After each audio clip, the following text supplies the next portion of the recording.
Hello, everyone, and welcome back to The Hum, a Kansas Hoops podcast via the Field of 68.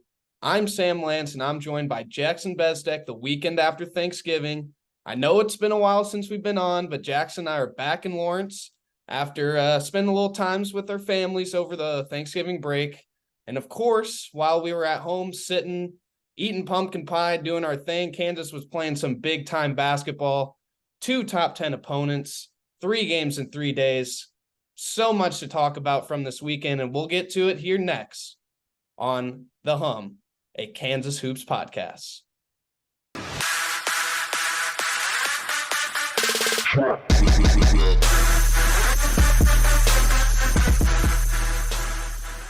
Welcome back. We are here on The Hum, a Kansas Hoops podcast via the Field of 68.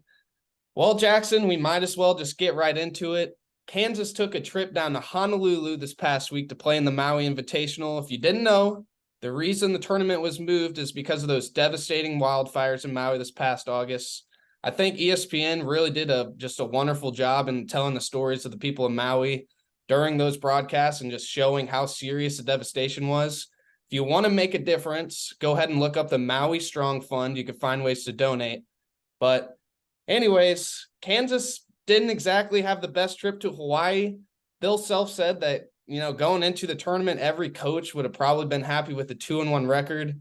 And that's exactly what the Jayhawks finished with. But, 2-1 third place finish. But this is Kansas. And, we can't lose games in November. That's just simply unacceptable, Jackson. We just can't do that. So we'll get to out of that. pocket. We'll get to that. Go ahead. Sorry. All right. I mean, look, we not only did Kansas play 2 top 10 teams, Kansas played 2 top 10 defenses as well. And to come out 2-1 with a third place finish is not why you go to Maui. You go to Maui you go to these things to win them. That's the best part about these midseason tournaments, is to play championship basketball before you even get to conference play. And I mean, I think the goal was accomplished. We played good competition, looked not great at times, and if you really ask Coach Self, he wants those teachable moments. He wants those coachable moments, especially in the Marquette game. There's a couple teachable moments in there, but yeah. We'll talk about that Marquette loss here in a second, but first off, Kansas plays Chaminade on Monday, 83-56, the final score there. They came out pretty flat in that game, shot only 20% in the first half, still ended up dominating. But really what I just wanted to start off with, just taking away from that game, is the courage of KJ Adams. KJ sadly lost his mother, Yvonne, on the Friday before the tournament. Rest in peace to her. Cancer is literally the worst. My dad actually just got done with a battle with cancer. But I mean, for KJ to even get on the plane and play this weekend is pretty incredible. I can't even imagine really what he's going through. So first and foremost, shout out to KJ Adams for pulling up to Honolulu this past week, and everybody just keep the Adams family in your prayers. 100%. Huge shout out to KJ. I mean, nobody would have said a word if he didn't make the trip and had to stay back with the family. Everybody would have been totally understandable with that. But I mean, KJ wants to play basketball, and, his family wanted him to play. And, the amount of support that we saw, especially, the first jerseys that we wore in the Chaminade game, all those went up for auction. I mean, KJ's price for his jersey was just skyrocketing. And that was just a beautiful thing to see. And ESPN did a great job with them, just like they did with the Maui people.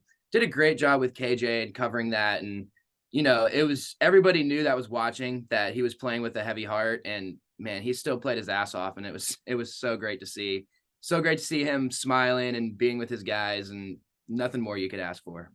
KJ did not start against Chaminade. It was actually Johnny Furphy, our man. There it is. Final starting spot, but still played 26 minutes, 8 points, 4 assists, 4 or 5 from the field. And with all that was going on, to literally fly to Hawaii on Monday and play in the game the same day and do that, pretty impressive. I mean, Kansas in general against Chaminade was pretty decently impressive. Hunter Dickinson, 31 points, 11 rebounds. Kevin McCullough, 22, 11, and 10. his second straight triple double. Unbelievable. Unbelievable that Kansas doesn't have a triple double ever for like 20 years, and he rips off 2 in a row. That's crazy. So that was pretty insane. Kevin McCullough, shout out him. But really, that's kind of it that we wanted to talk about for the Chaminade game. I mean, it was not really that important of a game for Kansas, just kind of a welcome to Hawaii. Let's get things rolling. Now it's time to talk about Marquette, Jackson. Mm-hmm. I mean, let's just say it. Kansas pretty much got exposed in that one, 73-59, the final on Tuesday. Should we be concerned about this loss, Jackson? I don't think we should be concerned about the loss. Marquette is a very, very good basketball team. And what I think Kansas, if you're going to take away a concern from this game, it's the depth of Kansas, because Marquette is deeper than KU is, and we got to see that on full display. And also watching these other in-season tournaments, not just Maui, but the Battle for Atlantis, the one in Vegas, all of these different ones, there are a lot of teams ranked in the top 10, top 15 that are deeper than Kansas. And you watch this Maui tournament and just trying to be objective of like, okay, I'm watching all these teams for the first time, trying to pretend I'm not a Kansas fan. Yeah, this team only has 5 or 6 guys that they trust. And, I think college basketball Twitter kind of figured it out too. There was a lot of talk about Kansas doesn't have a bench, Kansas can't shoot threes, all this different stuff. And for the most part, it's very warranted, especially in that Marquette game. Yeah, I mean, really, this was your traditional Kansas bad loss in November. It was your traditional Kansas looks really, really bad. It was Marquette this year, obviously. Last year, it was Tennessee, Dayton, and the Natty season all coming in this Thanksgiving week. I mean, this isn't new, people. This isn't new. And Kansas ended up being pretty okay, and both those seasons end up with a 1 seed. So I don't think this game carries much weight, to be completely honest. But, man, Marquette just took it to Kansas. Just took it to yeah. I mean, in terms of a resume builder, the loss doesn't mean anything. It's going to go as a quad 1 loss, and Kansas is going to pick up 5 or 6 more quad 1 losses, and it'll be fine. But, I mean, you watch that game, and there were maybe 2 or 3 minutes where I thought Kansas looked like the better team. I mean, Dickinson kind of was quiet after. I mean, we can talk about that scuffle with Shaka Smart in a little bit, but that was the game's breaking point. And I was really kind of disappointed that Kansas didn't respond after that. Dickinson went quiet for the rest of the game. McCullough was still going at it, and John with guys, but you need more than one guy to step up and kind of show some alpha after something like that, especially when they're going after, when Coach Self has to get involved. That's got to be everybody rally. Let's go beat these guys. Let's go shove it down their throat. And we only had one guy that really showed that. And I mean, I needed to see that out of Dickinson. He's been great on, outside of that. But that's a game where he's got to be like, all right, give me the rock. I'm getting 25 and 20. And he didn't show that. There was no alpha from him in that game. Marquette played like the alphas in this one. They played with so much energy. It was like this was like a do or die game for Marquette. I saw a tweet, I think it was from Seth Davis, that said Kansas came to play a game, Marquette came to fight. I mean, that's pretty much what happened. From the jump, Marquette was quicker, faster, more aggressive than Kansas, and the Jayhawks couldn't match it. Even Shaka Smart on the sideline, pounding the floor, jumping this way, that way. He was going absolutely crazy, and then we get the old Shaka versus Self. Yeah, like this was the most Shaka Smart game ever. Because Shaka Smart can never win anything in March, anytime he plays Kansas, it's his championship game. So he told his guys before the game, this is the natty right here. This is it. And then what do they do the next day? They come out and get dog walked by Zach Edey. But that was, I kid you not, Shaka Smart, I guarantee you, this game, this win will mean more than any Big East win he gets all year. And that's really annoying as a Kansas fan who looks at this game like, good season builder, good confidence builder. Shaka came out like this was April 7th, April 6th. That's how Shaka came out. And you know what? That's why they got the win. Tyler Kolek wasn't even did he blow your mind? I didn't think he really blew my mind. Just Marquette as a team, 1 through 8 was they all rallied around Shaka, and our guys didn't rally around Bill, and it was disappointing. Yeah, they played incredibly hard, and then you had that double technical on Bill Self and Shaka Smart. I'm not exactly sure what words were exchanged, but both Bill and Shaka were exchanging some words. And I remember even they got back from the commercial break, I believe it was, and it was still the ref, talking with both of them, Yeah. and Self still looks super hot. Shaka, still looks super hot. And I mean, you would think that after that might have given KU a little bit of a spark, right? Marquette has come out, punched you in the mouth pretty much, Right in the playing mouth. faster, more aggressive. You would think that would have woken Kansas up a little bit. No, Marquette went on a 17-4 run after the double tech. And that was before, right up to the double tech. I think Kansas had just cut it to like 5 or 6 or 7, which was kind of the closest that game margin had been up to that point. So then that big moment happens. All right, this is the closest we've been all game. Double tech, Bill's pissed, let's ride. And Marquette did that, not Kansas. That's a Kansas thing to do.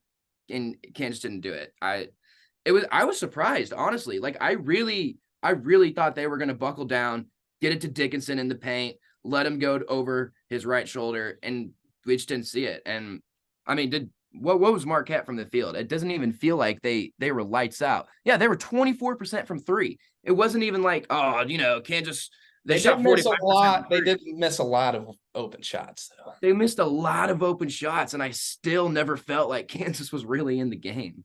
Yeah. I mean, Kansas was down 10 at half. They were getting 26-10 points in the paint at halftime, which is kind of crazy. 12 turnovers also for Kansas in that first half. Kevin McCullough's 14 points kind of single-handedly kept Kansas in the game in that first half. And you go into the second half, Kansas actually didn't play a bad second half to start, but just pretty much the theme of that second half is right whenever KU got there, Marquette just kind of pulled away. I believe Kansas was down. I think they were only down like 8 points or so. And then Marquette's big man, their backup big 7-footer, comes in and knocks down 2 threes in a row to go up 59-44 right at the 10-minute mark. I mean, the game was pretty much over. That was wraps. That was wraps. Mm-hmm. Once that backup big comes in and knocks down a top of the key 3, you can pretty much pack it up and head home because you can't stop anything at that point. Yeah. I wanted to talk a little bit now about the defense of that game. Let's be honest, Kansas pretty much got cooked in the pick and roll that whole game. We kind of talked about that a little bit during the Kentucky game. But man, Hunter Dickinson even said after the game, he let the team down defensively. Marquette just spread Kansas out, and Kansas really had no answer for that. Yeah, we saw this Kentucky game, exhibition game against Illinois. Both you and I were concerned about it. The pick and roll is something that it's very hard to defend for Kansas. I'm not Dickinson still hasn't really decided if he's going to be a drop guy or a hedge guy. He's kind of still doing both right now, and he's not very good at either. And then I thought that was one of DeJuan's not so great games as a starting point guard. He was 2 for 8, and we don't really talk about, like, when we say DeJuan is a bad game, it's usually his assist numbers were down and his turnovers were up. But he just didn't. He never looked comfortable on either end of the floor, and he got beat a couple times. Elmarko got beat a lot of times. And then Elmarko didn't give anything on the offensive end either. It was just the guys that Kansas has out there for, like, guys like Elmarko and then Timberlake, guys that are Kansas needs to get offense going. They're not providing offense, and they're getting beat every time. I mean, I saw Timberlake got taken out twice for defensive reasons. Like, went in for a minute or two, misses a rotation, gets beat backdoor, automatic yank. And Kansas in a game like that, keep anybody in front of them in that game. Like, yeah, it was almost blow by after blow by. Yeah, and I mean, when DeJuan's getting, Tyler Kolek is, if it's not DeJuan, it's Kolek for best PG in the country, right? I think a lot of people are on that wave, but so it's not like DeJuan's playing, some guy from East Tennessee State, right? Like this is a preseason All-American in Tyler Kolek. But DeJuan's supposed to be, first team all defense, right? He's supposed to anchor the perimeter defense for Kansas. And when Dickinson, who's the anchor down low, is struggling in the pick and roll, that's when you need your perimeter defenders to step up. And there wasn't any intensity on either end. Yeah, I mean, kind of want to talk about that Dewan versus Kolek now. Dewan didn't help us out very much. Our last episode, we said that he was the best point guard in the country, and he did not have a good game at all against the guy that Tyler Kolek that's probably up there with him. Yeah, Really, both of them kind of neutralize each other. Dewan 4 points, 3 assists. Kolek 6 points, 4 assists. Dewan with a couple turnovers. Kolek had 4 turnovers as well. So it's not like either of them had a great game, but Tyler Kolek still kind of controlled the pace a little bit, still kind of got his guys involved a little more, still was a key part in the offense. DeJuan Harris really was a minus offensively in that game. Yeah, I really like watching Kolek run Marquette's offense. Him and Cam Jones also we should touch on. Cam Jones is a beast. He's a beast. He only had 10 against Kansas, and he didn't shoot very well. But in Marquette's other 2 games at Maui, he showed out a ton. Yeah, you hit it on the head. They did neutralize each other. I touched on it earlier how it was surprised Kansas got beat down so bad, and Kolek was not a 0, but he wasn't preseason All-American. That's not the guy that we saw. It was I don't know what happened, Sam. It was like when Bill Self says this team is soft. That was one of the softest games I've seen out of Kansas in recent memory. When you hold a team to decent shooting splits, you hold their All-American to under 10 and turn them over 4 times, and you still get beat by double digits on a neutral floor.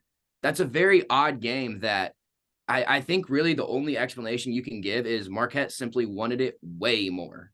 And Kansas turned the ball over a ton. Kansas was outscored in the paint by 20. 46-26, which is crazy. I mean, those 18 turnovers, Marquette had 20 points off the turnovers. They got out-rebounded by Marquette. I mean, that's how they lost the game right there.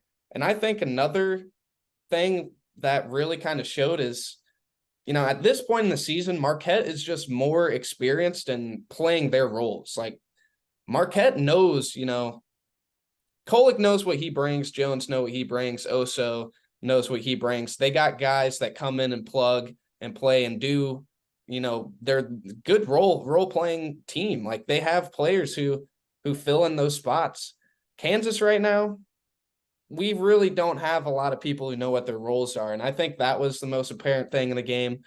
Also, probably important to talk about the Oso versus Dickinson matchup. I mean, he brought it right to Hunter, played just as physical as Hunter Dickinson, and he's a lot more athletic. And I think Hunter will kind of struggle with those types of bigs this year. But man, 21-9 for Oso, 13-8 for Hunter. I don't think KU is winning many games with Hunter scoring under 15 points and losing that big matchup that Kansas realistically should have dominated also is a big factor in the game. Your calling card is going to be Hunter Dickinson. You can't lose the points in the paint battle by that much. And if your calling card is going to be Hunter Dickinson needs to not fold and cower at the first sign of adversity in a game. There was no reason that Oso is not a better player than Hunter Dickinson. I don't even think he's in the same realm as Hunter Dickinson. I don't think Hunter Dickinson has a realm. He's such a unique and special player, but between the ears for that night, whatever it was, I'm not sure, but Oso came at him in the first 5 minutes, and that was it for Hunter. Hunter still put up like decent numbers, like 13-8. I was looking at a lot of Kansas bigs. Their averages are like their career averages are all less than those numbers. So, like in terms of a Kansas big, he's still putting up fine numbers. But that's you gotta, if you're playing through him, you can't get blown out in the paint. And if you are, then you can't be so sloppy with the ball that you almost turn it over damn near 20 times in a game against one of the better teams in the country where you need to be efficient and sharp on offense. It was sloppy all over the place. Dickinson couldn't get anything going. And McCullough, props to him. He was playing hard and he was still guarding, but he could not hang on to the ball. What do you have? 7 turnovers? Yeah, it was not great for Kev. That's a lot. And he has still had a good offensive game shooting wise. And like I said, he was still playing hard on the other end. but man, 7 turnovers is a lot for a guy that's not your primary ball handler. Yeah, so Marquette beat Kansas 73-59. They advanced to the championship against Purdue. Ended up losing that game. It was actually a pretty close game, down to the wire there against Purdue. Was a pretty good game. But Kansas, because of that, was moved to that third place game. And they played a Tennessee team who's really physical, beat the brakes off of them last year. So, we'll talk about this one a little bit now. First off, Kansas, what a quick turnaround they had for this one. I've never heard of anything really like this in college basketball. Bill said that they got to the hotel around 10 p.m. after the Marquette game. They were the last game of the day, I believe. And then they had to get up at 5:30 a.m. for walkthrough and play Tennessee. That's crazy. Just like I was saying that was one of the more like kind of pathetic Kansas losses where they just kind of rolled over. What an unreal response to playing so bad last game of the night, first game of the next day, to just come out against a team that Tennessee doesn't own Kansas, but Tennessee, that's a problem for Kansas. We do not match up well with them. We never have. Rick Barnes. It's a Rick Barnes coach team. Like Kansas has always not struggled, but not matched up great. Like when we beat Rick Barnes teams, it's because we grind it out, and it's because we rebound, and it's because we defend. And that's what Kansas did against Tennessee. I was unbelievably impressed with the fire that Kansas kind of played with in the second half, because close game in the second half from the Marquette game. Third place game. We don't really know who cares, who gives a crap about a third place game, right? If we lose that one, you lose to Tennessee, Marquette, you can't really hang your head too low about that. So who knows who's really going for it out there? All of Kansas was, all 5 guys. And not to say Tennessee really wasn't, but once Kansas put the foot on the gas pedal at the under 12-minute mark in the second half, Tennessee folded and rolled over. And because Kansas took it right to them. Kansas did everything they did wrong the night before against Marquette. They completely flipped it in that second half against Tennessee and took it right to them. Yeah, the biggest thing for me was just defensively. I mean, Kansas was turned up. People weren't just blowing right by people. And I mean, granted, Tennessee is not a fast team. They're not like Marquette where they can spread you out and just drive you. But man, the Jayhawks looked really connected defensively, weren't giving up much.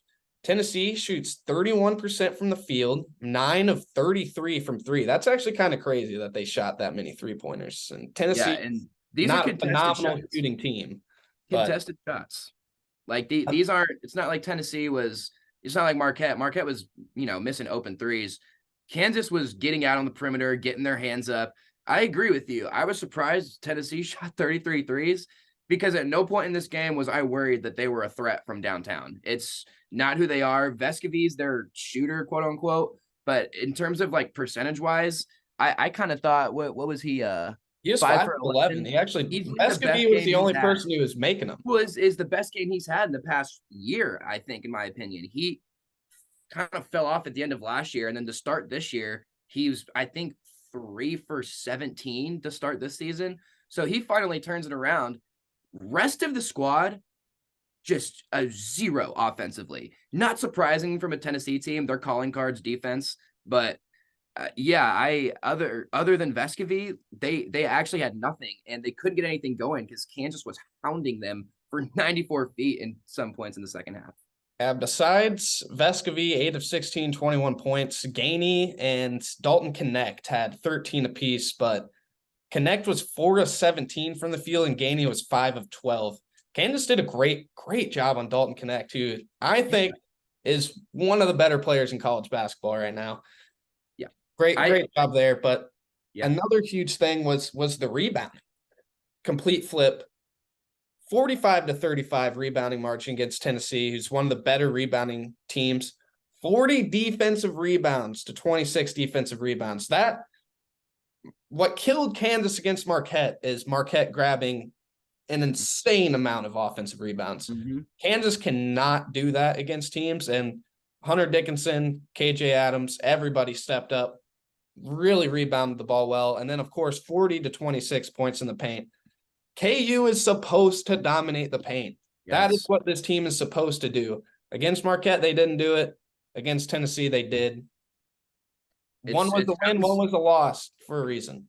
it sounds like a big ask, but Hunter getting 20 rebounds, that needs to be somewhat of the norm. And he needs to be averaging 12 to 13 rebounds a game if Kansas wants to dominate that paint. And you know, Hunter Got Hunter 20 has a against great game Tennessee. against Marquette, bounces back with 17 and 20. So, you know, that's what you're looking for. I was looking for that in the Marquette game and I didn't get it. I left feeling upset. I feel like I feel like the consensus All-American on my team didn't want to be there tonight. That's a rough feeling to go home about. And then he responds against Tennessee, they have guys to throw at him. Nobody that's going to scare Hunter Dickinson, but they've got bodies and they know how to guard. And I thought they actually guard the pick and roll pretty well. But when DeJuan and Hunter are rolling, you can't stop it. You cannot stop it. Getting those two rolling is so vital for the Kansas offense. And then obviously, you know, Kevin McCullough, he's been so steady this season for Kansas, man. It's been so nice to see because coming into the season, you want him to take that J. Will leap. You want him to take the Ochai leap. Taking it.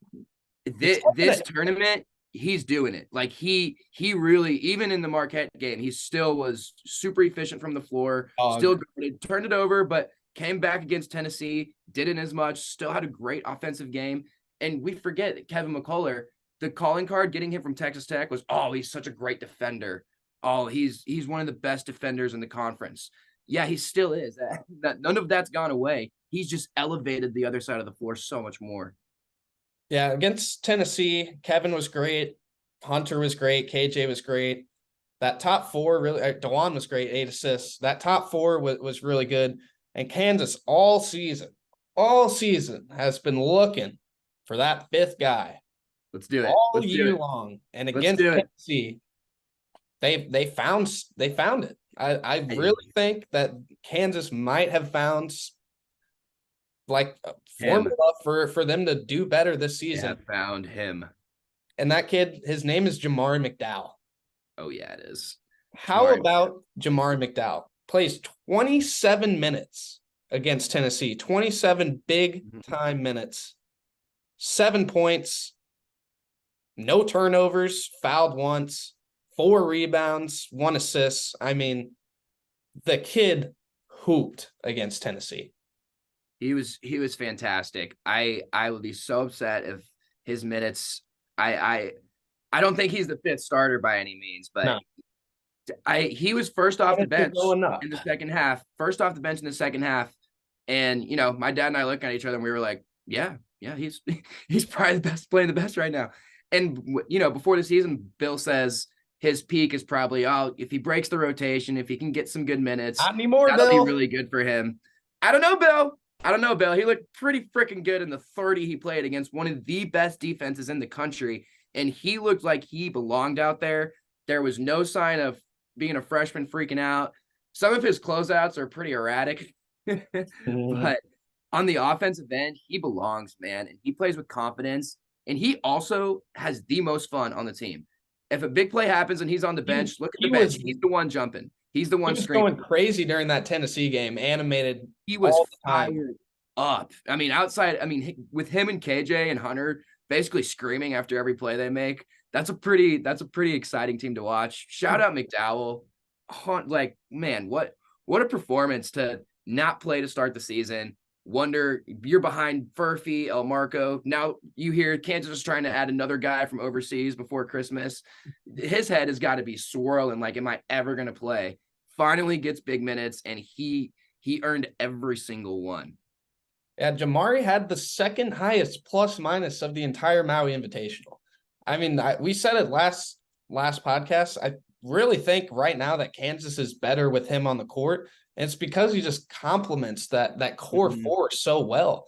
I mean, he plays good defense. He moves the ball. Really, this is what I think, why I think Jamari McDowell has been such a just plug-in piece and done so well for Kansas. This is what he's done his whole career. Like for the Houston Defenders, he wasn't the guy. He wasn't in a Marco Jackson for We Are One, you know, handling the ball all the time.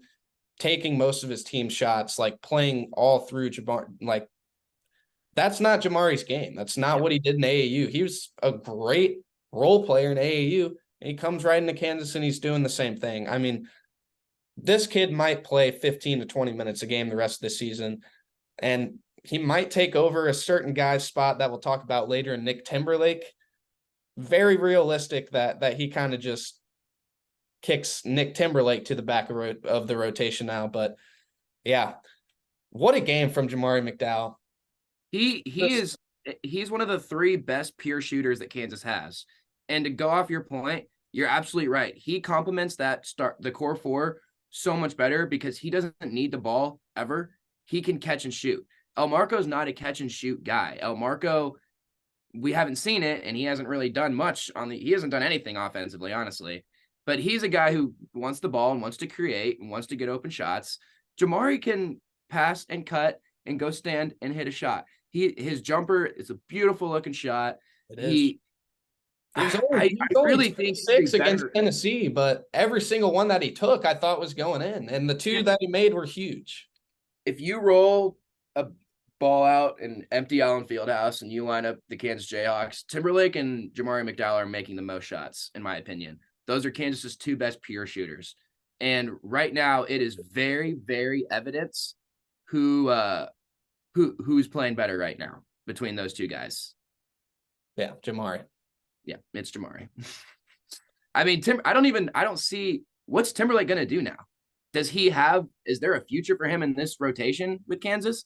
Because he's been given quite a few opportunities, and still time after time, it's a tough spot to be in where if you miss, you come out. I get it, man. But hey, you shot 43% at Towson 2 straight years. You're supposed to be hitting these. This is not normal for Nick Timberlake. And if there's a guy who's going to step up like Jamari, sorry, man, I know you're a 5th year, whatever. This is Kansas. This is how this rolls. Yeah. We'll get to kind of that sort of stuff here in a second. Just wanted to wrap up. Kansas defeats Tennessee 69-60, 3rd place in the Maui Invitational. I think Kansas kind of benefited a little bit from Tennessee playing tired. I mean, Chaminade Marquette is a little bit easier than Syracuse, Purdue. I mean, those are 2 pretty physical teams. I think that played into it a little bit, but a win is still a win. I think Kansas is going to be grateful for this one on Selection Sunday. Man, it's just really good rebound win all in all. But now it's time to talk about just kind of the season as a whole a little bit now. Kansas, 6 games in, sitting at 5-1. Playing half of its games against top 25 caliber teams. So let's kind of break it down a little bit, Jackson. All right, 6 games in. We'll talk about the Jayhawks' strengths first. We kind of started talking about this. Kansas has the best core 4 in the country. Yep. All right. Those 4 guys are going to take Kansas as far as Kansas will go. I mean, those 4 guys, Kevin McCullough, Hunter Dickinson, KJ Adams, are what makes Kansas run. It's just look at the 3 games between top 25 teams so far. You got Hunter Dickinson averaging 19 and 16 and shooting 57% from the field against Kentucky, Marquette, and Tennessee. Yeah, that's pretty insane. We'll take it. We got Kevin McCullough. He's at 16.6 points, 8 rebounds, 5.5 assists, 47% from the field against those 3 teams. Pretty good. DeJuan, 10.6 points, 6 assists. We'll take that from DeJuan all day. KJ, 11 points, 4 rebounds, 3 assists, shooting 62.5% from the field. Those 4 guys really need to be in double figures, need to produce like that for Kansas to be a good team this year. I think that those 4 are the best 4 in the country, hands down. Yep, I totally agree with you. And if they're going to keep that title, these numbers, I think, even need to be a little better, if I'm being straight. Now, these are, like you said, only against top 25 teams. Like, their overall numbers are better than this, obviously. But that they're really right now it is the best 4, but it's kind of our only 4. And when that's the case, these are the type of, these numbers are all fantastic. And this includes a 15-point loss to Marquette. So that's, I think, where we are going to get into a little bit of the weaknesses with Kansas. But in terms of the strengths, man, there's nothing that these four guys have done so far that you can really complain about. All numbers that you'll take. They're playing together well. I mean, I can't remember which game it was, but almost every made field goal was off of an assist. And if you're doing that, that's because your four guys are playing together so well. The first game against NC Central. Thank you. You've got two guys, Dewan and KJ, who won a championship together. That's a bond you can't break. You got a guy in Kevin McCullough who came into that culture right off of it, coming from an already super strong defensive-minded, team-minded culture at Texas Tech. And then you've got Hunter Dickinson to add to that, who's one of the best players in the country. And then you add on the fact player that of the year, probably. Player of the year, maybe. They're all upperclassmen who've all played in massive games before. This is such an advantage that Kansas have over a ton of teams. And to name a couple teams that can match that, Marquette. A lot of experience, a lot of guys that have played in big games. So when Kansas is playing against teams that, don't have that experience and don't have that winning culture that these four guys have had in their college careers, Kansas is going to dominate most, if not every single one of those teams. Hunter Dickinson, I want to talk about him just a little bit more. I think right now him and Edey are neck and neck for National Player of the Year. Dickinson is first in the nation in rebounds per game right now at 12.7 rebounds per. Second in defensive rebounds per game, 10.3 per. Top 20 in points per game at 21.2 points. And he's number 22 in field goal percentage at 65.7%. And he's making a bunch of threes too. And this guy has been absolutely insane. Hunter Dickinson, I think right now would probably lead my National Player of the Year candidacy just because he's averaging 19 and 16 against top 25 teams. Yeah. Which is and crazy. I think he's got a pretty good shot just in terms of, you see this in the NBA too, a little bit of voter fatigue. It's kind of lame to give it to the same guy 2 years in a row if there's another guy who's putting up pretty similar numbers. So if by the end of the season, Edey and Dickinson are neck and neck, it's going to go to Dickinson because, spoiler alert, Kansas is going to be in the top 5 all season. So is Purdue, but it's frustrating watching because I feel like Dickinson brings so much more to the table than Edey.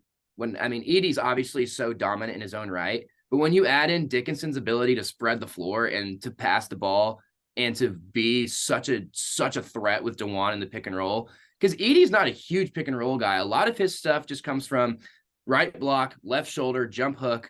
Why wouldn't it? Literally nobody can even get a hand close to that.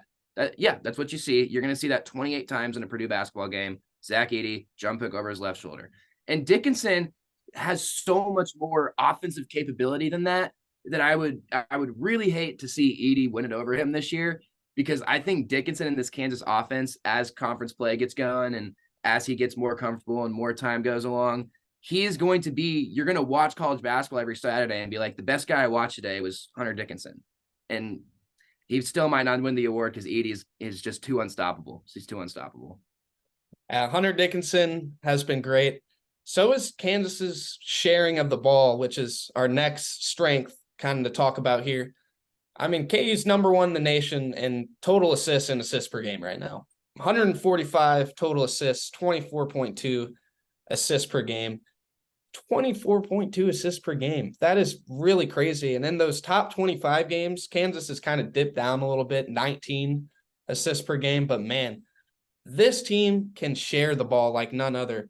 DeJuan Harris, he's number 5 in assists per game at 7.2. And Kevin McCullough, he's number 24 at 5.8.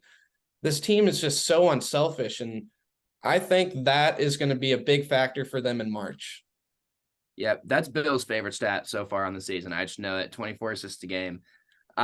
Against those top 25 teams, you kind of need a little bit more hero ball against better teams, especially when it gets down the stretch. It's kind of, all right, who's your best guy? Who's my best guy? Let's go at it. But, like we talked about against NC Central, when they're playing teams like that, that's how they're going to roll. They're going to move the ball. There are some possessions the ball literally doesn't touch the court, especially on some transitions. You'll see 4 passes, back screen, no dribbles, layup. It's a beautiful thing. And when you give Bill Self guys that can get 24 assists a game, he's going to get pretty creative with some of the sets he runs on offense, and that's scary. Yeah, Marco Jackson also is averaging nearly, I think, four or five a game, somewhere around there. So Marco has been really good at sharing the ball, passing the ball as well. Now I wanted to talk about the defense a little bit. Really, you would think, just by watching Kansas, like Kansas hasn't been the greatest defensively so far, but Kansas is still, even though they haven't been that great with the eye test, they're still number 4 in the nation in opponent field goal percentage, 35.2%. They don't foul. They're least fouls, number 21 in the nation, number 5 in defensive rebounding, which was really a big issue against Marquette. So that's kind of interesting. But man, Kansas's defense, not bad for what we have been seeing so far. Statistically, not a terrible defense right now. Yeah, there's never going to be a bad Bill Self defense. It's just not going to happen. None of these Especially numbers if you got surprise me. Kevin and DeJuan. I mean, Yeah, right. Having those two guys that both of them you can argue should be Big 12 DPOY. Like this defense is always going to be statistically among some of the best in college basketball.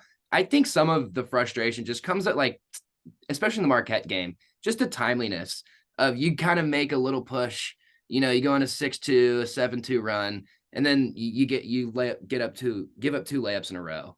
And I think that Marquette game is kind of going to stand by itself in terms of the effort the Jayhawks bring on the defensive end. Yeah. But yeah, Kansas is always going to compete on the defensive end. They're always going to, the opponent field goal percentage, some of that's a little bit of luck and a little bit of playing Tennessee right off of playing Zach Edey. You play Zach Edey and 12 hours later you play Bill Self. That cannot be fun. That's got to suck. So, but I don't think that's necessarily going to change. I think that when we get into, as the season goes on, you get into playing only 2 games a week and you get a full scouting report on these teams. It's going to be tough for these teams in the Big 12 to put up 70, 75 points on Kansas consistently. I still think it's pretty scary because I don't think schematically Kansas is where it wants to be or even knows exactly what it needs to do yet. And still really doing a decent job defensively. But now it's time to talk about the Jayhawks' flaws. What has gone wrong so far this season with the Kansas Jayhawks? And the first thing to start with is the shooting. Nicholas Timberlake was kind of supposed to be the answer to this, right? For a Kansas team that's lacking shooting. And he simply has not been. Jeff Goodman, our boy Jeff, said on Twitter, and a lot of Kansas fans kind of got a little mad at him for this. He said he doesn't see Kansas winning 6 straight, which would be a national title. And he doesn't see it because of the lack of shooting. And man, I kind of agree right now. You can't disagree. You literally, mathematically, you cannot because Kansas has not made a lot of shots yet. Besides Furphy, who on this team, whenever you're watching the game, whenever they get the ball and they're about to shoot, you're like, yep, that's going in. Last year it was Grady. That thing's going in. There are people that Jalen, there are people where they shoot it and you're like, yeah, that's probably going in. Dude, I know exactly what you're talking about. We've been spoiled with Frank Mason and Devontae Graham and Ochai Agbaji.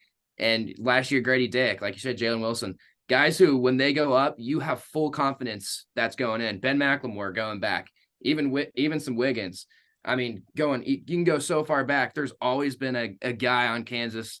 When that 3 goes up, you're like, that was a good shot. We ran good offense there because that guy shot a 3. I don't even think it's Furphy. I don't feel that way with Furphy yet. Honestly, I feel that way more with Jamari after the Tennessee game, man. He hit 2 in that game, and McCullers probably the best shooter in terms of in-game volume, but I don't get that, from a 3-point stance. If Kevin's backing a guy down, I've got full faith in him. But when Kevin shoots an open 3, I don't have that Ochai Agbaji, Grady Dick confidence that thing's going in. And Timberlake, I have more confidence in Dave hitting a 3 than Timberlake at this point right now. Goodness gracious, Nick, we gotta we got to do something. And I think when everybody forgets, Kansas is going to get back in Allen Fieldhouse and shoot the lights out. It's no question. The shooting aesthetics in Allen for the guys wearing red and crimson and blue, money. So it'll turn around a little bit, but definitely an issue right now. Kansas is not shooting that poorly percentage wise. I mean, they're number 68 in the country, 37.39%. And I will take 38% from this team on the season. Like, honestly, I will take that any day. But the problem right now is the volume. They're in the 280s out of 350 Division I teams, and attempts per game, only 19.2 attempts per game. And if you shoot that at 37%, that's only about 7 to 8 makes a game, which that's not It's good. not enough if you're going to play through Dickinson for 40 minutes. And if you're going to have a lot of paint presence in your offense, you have to be able to hit an outside three on a kick out. Because what Kansas does well is instead of, taking maybe a semi-contested three on a kick out, they'll redrive it, re-penetrate back into the paint on a too sharp of a closeout, which has worked fine. But you get into March when you run against a 14 or 15 seed that's an offensive juggernaut and they can put up 80 points a game in the American Conference. Like, look, man, you're going to have to be able to make more than 6 threes a game. That's not going to cut it against some guys in March. I think what will also help is if DeJuan is just a little bit more like, okay, I'm going to shoot these shots. Like, how many times has DeJuan had an open three this year and he hesitates and drives? Like, that's exactly what I'm talking if about. DeJuan just caught the ball and shot the ball consistently, that would add at least a little bit more of an element of, oh no, like Kansas is a threat from the perimeter, but he hasn't done that. And the shooting is real, guys. Like, it is a real issue. Like, Furphy having to be the guy to step up and make shots, like, isn't ideal. Such an unfair ask for him. That's not a fair ask for him at this point in his career. It's not. Like, asking Jamari to be that consistent from three isn't ideal. Like, it's just not an ideal situation right now. Nor is the turnovers. I think the turnovers is actually a way bigger issue than a lot of people have realized for this Kansas team. Out of we already mentioned there's 350-ish, 360-ish Division I teams. Kansas is 320th in turnover margin right now. They are minus 3.3 turnover margin. Has this ever been a thing for a Bill Self team? Like, I can't remember turnovers really being an issue like this.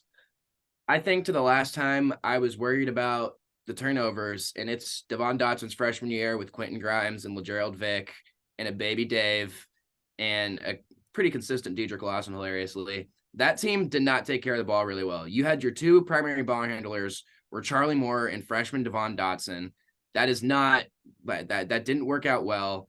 And we saw it against Auburn in the tournament. The turnover margin was why Kansas was not great that year. And that team wasn't very good. So that's concerning for sure, because the last time I think of Kansas turning the ball over a lot is not a great team. They might be doing it at a worse rate. I haven't compared. It might be at a worse rate with this team right now than it was in that, I think, 18-19 team. So, yeah, it's concerning, and you don't think of it because you got DeJuan at point guard, and you just assume so much experience. Like, there's no reason. Like, oh, DeJuan's out there, it'll be fine. They're stupid turnovers.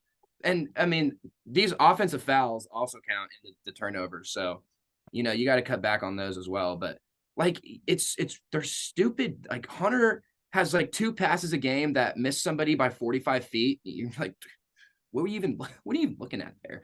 KJ has just 2 or 3 just on both ends, mind-boggling plays that I'm like, he should be playing football. He should definitely be playing football right now. It's stupid stuff. And the reason I'm personally not concerned is because of the experience, because DeJuan has the ball a lot, and because they are stupid turnovers. Kevin's not going to turn the ball over 7 times again in a game. He was just trying to do too much. And when he was no one else is playing hard. He's like, fine, I'll try to do everything. And he forces the issue too much. So once the offense gets rolling a little better, they'll stop forcing those things. And DeJuan needs to have the ball, I think, a little more, honestly, in my opinion. Oh, yeah.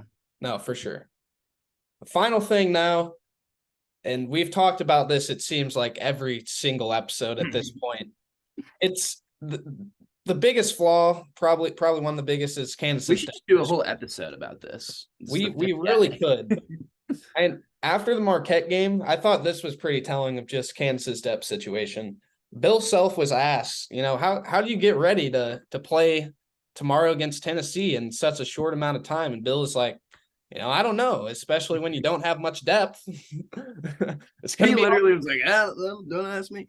Yeah, it's dude. if it wasn't for Jamari McDowell playing 27 minutes, Kansas's I don't depth know what happens. tested a I lot. literally don't.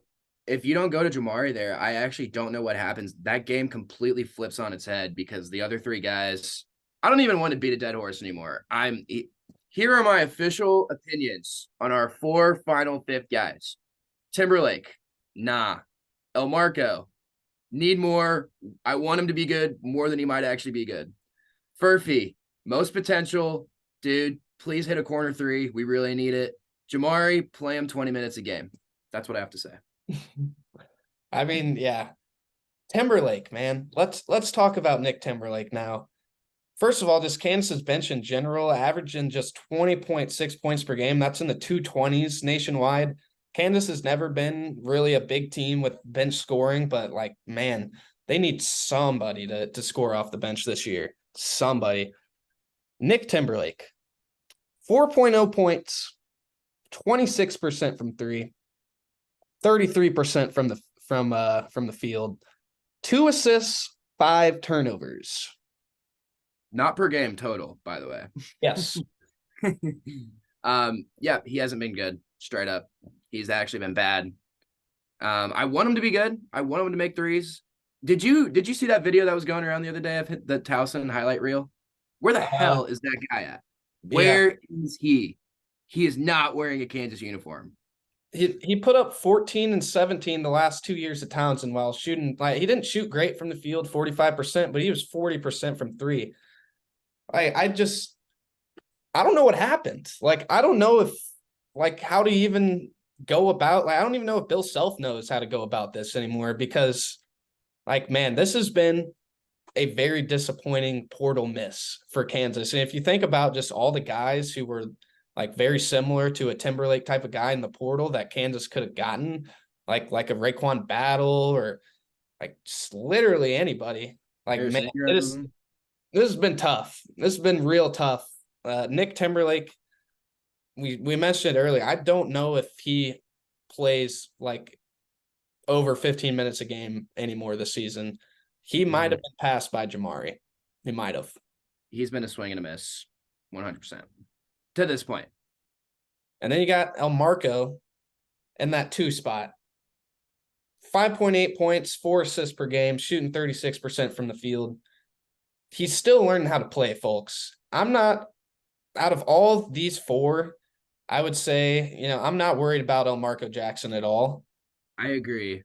Yeah, least worried about El Marco just because he's so raw and you see the flashes. He has some cuts to the rim and he has a couple finishes where you can see it. He made a couple great passes against Tennessee, where he's in the paint, little dish offs. I agree. He played a lot more okay, get the ball and let's make a quick play. Let's go do something. I think Kansas needs more of that. But yeah, El Marco I think is going to be all right in that 2 spot. I don't think he's ever really going to be the scoring threat that Kansas kind of wants him to be, I think, this year. But he's a good plug-in piece that Kansas will need. Now it's time to talk about Furphy and Jamari McDowell, which I think are Kansas's 2 shooters off the bench now that they kind of need to fill that void. I mean, I love Johnny Furphy. We've talked about him a lot in this podcast. I love Johnny Furphy. 5.8 points in 15 minutes, 37% from the 3. That's the element that he brings to Kansas. That's the element that I think Kansas needs. I think Furphy kind of is the Timberlake now, that shooter that comes off the bench that can be good. Where do you evaluate Johnny Furphy right now? I think he needs more minutes, honestly. I really do. He's been rough on defense. He is, and when Kansas isn't getting 6'9" and being asked to guard a lot of guards, so yeah, it's tough. That's the issue because you're asking him to guard those two guards, and we're trying to get him to play that two spot. So I don't know what you do because you don't want him. You'd rather, what do you have, put KJ on a smaller guard? You're losing so much of KJ's value of him being able to guard bigger guys if you put him on a smaller guy. Same thing with McCullough. And then, so that's on defense, right? Offensively, he hasn't been aggressive kind of at all, which is fine. He's still trying to learn the offense, and he's still trying to get on Bill's good side and everything. But that one of these guys is going to have to step up in terms of aggressiveness and go into the rim. I don't care who it is. I want it to be Marco, but I want it to be Furphy too. Like, I mean, Furphy is such a matchup nightmare. Just like we're getting beat by it on the defensive end, we should also be exploiting it on the other side too. And all of these guys just aren't. It's all of these guys. They're just, except for Timberlake, Marco, Furphy, McDowell. They're just a month away from being what they are, maybe two. So everybody, it's November still. Yeah, it's still November. It's almost December, but it is still November. And we really don't know what this Kansas team will be yet, just because so many 4.5 months away from the Final Four, everyone. So many guys just haven't found their roles yet. And once they do, and Kansas is going to be a deadly team. I think that's all we really got for talking about the Maui Invitational. Kansas 2-1, 5-1 on the season now, with a game against Eastern Illinois coming up, and then UConn, a big one, and UConn's look great. We'll see you now at the under 4 timeout. Thanks for being with us, talking Kansas and the Maui Invitational. As you guys know by now, we've partnered with BetMGM Sportsbook for this college basketball season. We're going to be using BetMGM lines to make all of our picks and predictions throughout the college basketball season. And we are going to have special offers for you, the listeners and the viewers on the Field of 68 each and every week during the season. If you haven't signed up with BetMGM yet, use the bonus code FIELD1500 and you will get up to a $1,500 first bet offer on your first wager on BetMGM Sportsbook. Here's what you got to do. Download the BetMGM app. Sign up using the bonus code FIELD1500. Deposit at least $10 and place your first wager on any game. You will receive up to $1,500 in bonus bets if that bet loses. Just make sure you use the bonus code FIELD1500 when you sign up. And remember, BetMGM is now available under one wallet in select states. As a New Jersey resident, this is super convenient for me when I have to go cover games in New York or Philly. When crossing state borders, just log into your existing account instead of having to create new accounts in each state that you go to. And most importantly, I got to let you know, we do have some fun stuff coming up for this college basketball season. Bet insurance tokens, college hoops odds boosts, my personal favorite, parlay odds boosts. So download the BetMGM app today. Hello, everybody, and welcome back to The Hum, a Kansas Hoops podcast. We are here with the Under 4 segment, the Under 4 timeout, and we're talking some Kansas football once again. 8-4, Jackson. 8-4. Winning season, right? Dominant 49-16 win against Cincinnati. I think that was an absolute statement game, just for Kansas losing a really big game to Kansas State and just come out and beat Cincinnati's ass pretty much. We destroyed them, dude. That game, that's a program that's a solidifier right there. That's a 7-4 off a rough loss at Cincinnati at night, crap weather. Another thing where it's like, do we care? You got the bowl game locked up. You're out of the New Year's Six. You're out of the Big 12. Who do it? Nah, we care. Lance cares. Let's run them by 5 freaking touchdowns. Jason Bean, all time, one of the best quarterbacks in Kansas football history. Jason Bean. Everybody give him a round of applause. Man, I'll tell you what, best quarterbacks in Kansas history. 8-4 looks just so much better than 7-5. Like, if KU is 7-5, I think I'd be like extremely impressed. And I won a lot of bets with a lot of people after. I'm like, we're on 8-4 next year. Put 100 on it. Let's do it. So I got a lot of texts to send out, a lot of Venmo requests. Before the season, if you told me Kansas won 8 games, I would be ecstatic. And here we are, upset that we're 8-4, because let's be honest, Kansas should be playing in Arlington And I have a friend who lives in Arlington. I'm so upset that they're not playing there because it would have been a fun trip. But yeah, just too many games got away from Kansas. Oklahoma State should have been a dub. Texas Tech should have been a dub. Kansas State should have been a dub. We should be 10-1, but it's okay. It's okay. The fact that we're looking back and like, if we don't beat ourselves, we're 11-1. We're Kansas football. The hell are we talking like that for? But it's really what happened. Yeah. And JD6 will be back next year. Hopefully his back will also be back next year. And I mean, I think Devin Neal should go to the league personally. Please don't. I would love to see him back, but if he decides to declare and gets drafted on the second day, wouldn't be surprised. But man, he is, like we just said about Bean, he's one of the best football players this university has ever seen. And the fact that he's a homegrown kid is just icing on the cake. I want Devin Neal in my dynasty super flex draft so bad. Like if I don't get Devin Neal, we're sending like Jalen Waddle for him or something crazy like that. Like I don't care. Devin Neal is mine in dynasty. You giving up a first for Devin Neal in the dynasty? Maybe. I don't know.